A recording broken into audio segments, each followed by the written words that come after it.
is up, everybody? This is Dark Macek with Brutally Delicious, coming at you with a review of Rage's brand new EP, Spreading the Plague.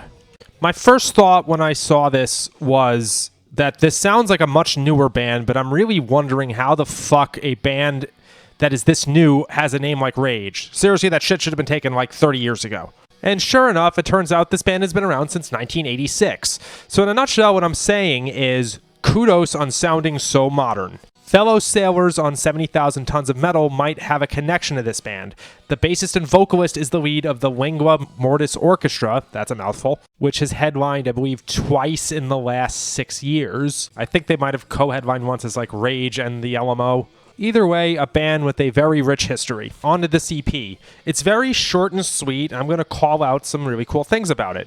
The sound is varied between kind of thrash and kind of power metal. The most sonically close band I can think of are fellow Germans Primal Fear. The vocals are a little more US power metal than, say, Ralph Scheepers, for instance. So in essence, it's kind of like a US-styled power metal band that happens to be from Germany. The common musical thread here is that when there are vocals, it sounds kind of melodic and like typical power metal, but during some instrumental sections, the riffs are pretty thrashy. It's a nice dichotomy. This holds for the first 3 tracks, the types that I would generally call burners, fast, double bass drumming, metal. There's one major standout I have across the first 3 tracks, which is on track 2, the title track. Does he praise virginity in the first couple lyrics? Otherwise, the first 3 tracks, the burners, are just fucking great. Odd comment about my own taste here.